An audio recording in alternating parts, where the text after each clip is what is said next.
In this video, we're not going to learn how to play one chord on guitar. We're actually going to learn how we can play all chords on guitar. So we have 12 notes around the note circle, so notes that exist from A sharp, B, C, etc. And every one of those can be turned into a root note to play a major or minor chord. And now I'm going to show you how we can play all those chords as major and minor chords, but with the root note all on string 6. So one approach to this is going to be essentially taking the F bar chord shape, which you're hopefully familiar with, and just moving this up the neck to be able to play not only the F, but all major chords that we can play on guitar. But not only that, we're going to be looking at the minor versions as well, and also what chords we're actually playing, what are our marker points, and we're going to be doing that using these fret markers and indeed the fretboard markers here and on top of our guitars. But first of all, here's a trade secret. The F bar chord might be the hardest bar chord out of all of them to play, simply because it's so close to the nut. The nut is this white part of the guitar here, and because we're fretting so close to where the strings are actually being held up, it's really hard to play this here. Hopefully you've come across this chord already because we have covered it in many of my videos. However, if we just slide up this same shape by one fret and then perhaps by another fret, this becomes, in my opinion, substantially easier to play. And this is the G bar chord because the root note here has been moved to a G note. Now let's just double check we're using good proper bar chord technique, which is going to make this simple and easy for most people. Starts off with having this chord hand elbow right into your side, which puts the first finger on the side of that first finger and also enables the little finger and ring finger to have a comfortable reach here when our hand and wrist is on this angle, as opposed to being a little bit more kinked out and being like this. We want to make sure that wrist and elbow is comfortable and like this. And that's how we can play a G bar chord. In this case, nice and comfortable, thumb at the back of the neck, right in the middle. And the wrist, just a slight natural curve, not a big kink like this. Anything like this is really not what we're going for. Now this shape of bar chord has a couple of names. Because the root note is on string 6, we can call them root 6 bar chords. And that would be correct. But also we can call them E-shape bar chords. Because if we imagine that first finger is a capo, well this is just an E major shape. And if you don't believe me, I can just keep moving this down from the G position at the 3rd fret, 2nd fret, 1st, and open string. There's that E major chord, but played with fingers 2, 3, and 4. So if there's anything you've really struggled with so far, with playing the F bar chord or playing the G chord as a bar that we just looked at, just try fretting an E major chord with fingers 2, 3, and 4, lift them off and try and fret them again. And when you lift them off a few times, try and keep the shape in the air, just like we did with the E major chord when we were first learning it as a beginner.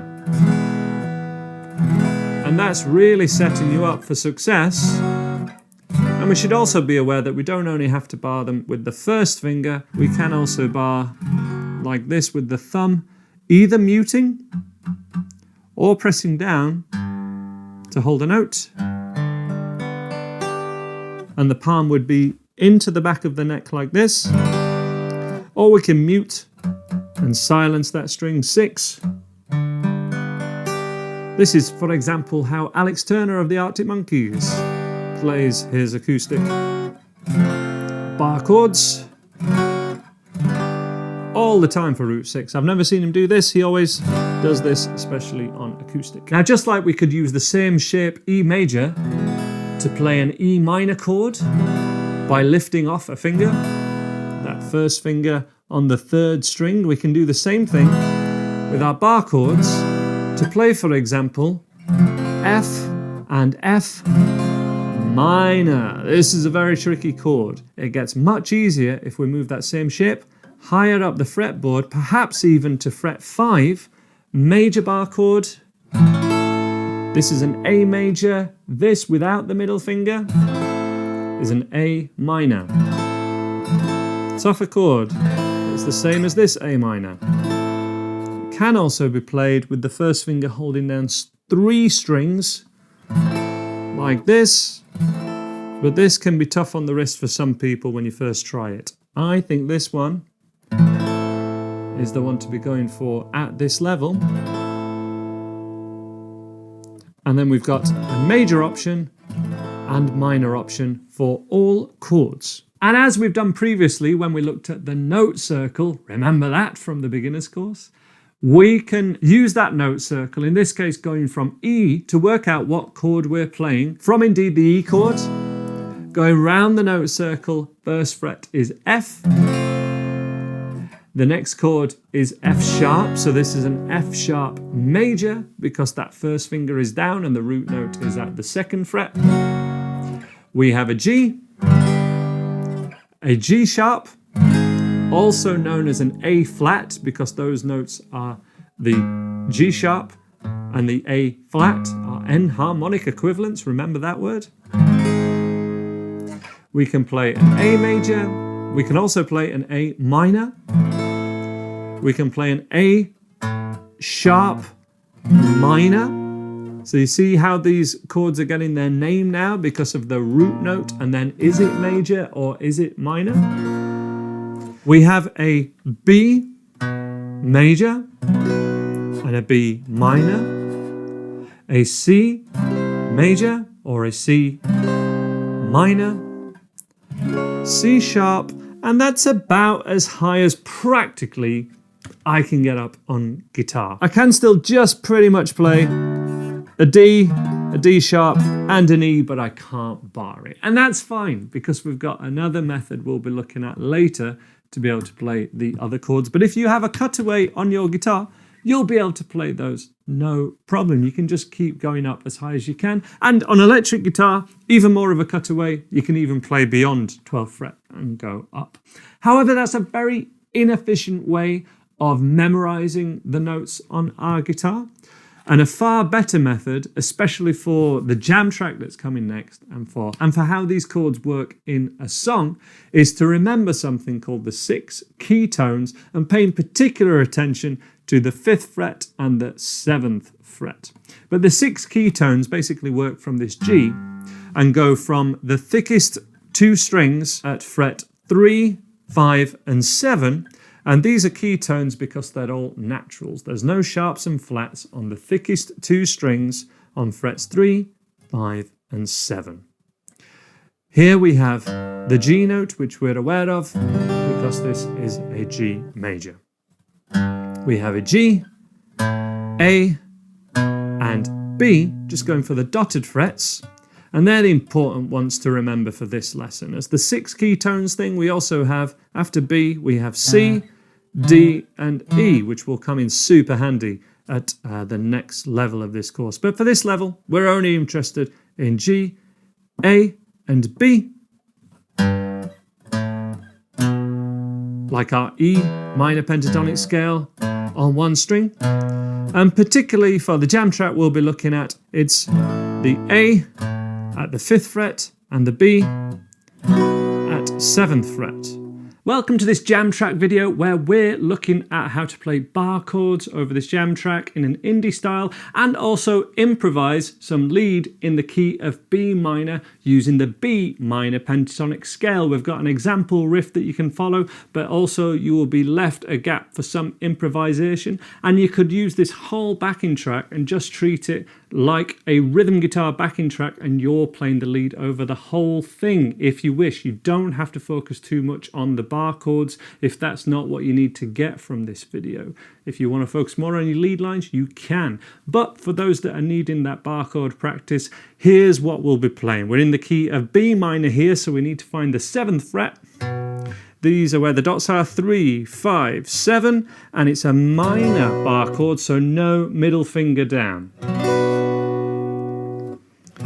Even pressure, and then we take this shape and we slide it down to frets 5, 6 and 7 and play the major, in this case A major chord, but major bar chord shape. Slide it down to the 3rd fret and we have the G chord, and we'll also be briefly using F sharp at the 2nd fret, and we want to be sliding 2, 3, 4, 1, 2, 3, 4, 1, 2, 3 and 4 and 1. Notice I'm sliding along the strings, never lifting off that first finger from the strings. And strumming wise, 1, 2, 3 and 4. 1, 2, 3, 4.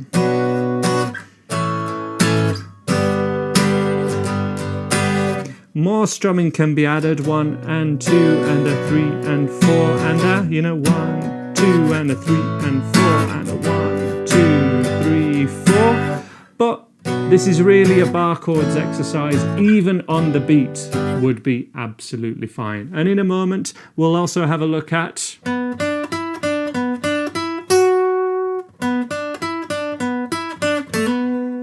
a little lead line that we can play as well, but I also want to encourage that we use the B minor pentatonic scale. And if you want to play it how I'd recommend we do it, we'd be going down to here and not using all of shape 1, but going 7, 5, 7, 9, and then 7, 9, just like we did in A at the 5th fret position. But going 7, 5, 7, 9, 7, 9, 7, 9, 7, 10, 7, 10, focusing in and around the octaves. This is a B note at the 7th fret of string 1. There's a B here, which is the top of our power chord.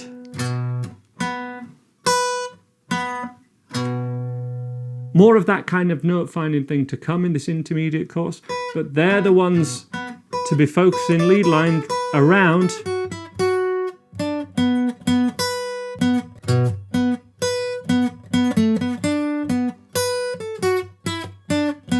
When you start learning to improvise, and the lead line we'll be going for in a second is 9, 7, 9, back to 7, and just walking up these 4 notes. 9, 7, 9, 7, 9, 7, 9, 7. Tab for this is on screen and also down below.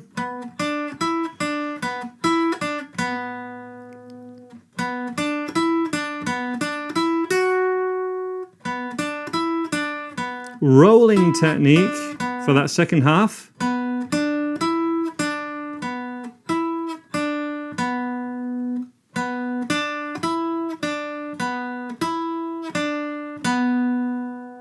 Allows us to hit those 2 notes with the same finger.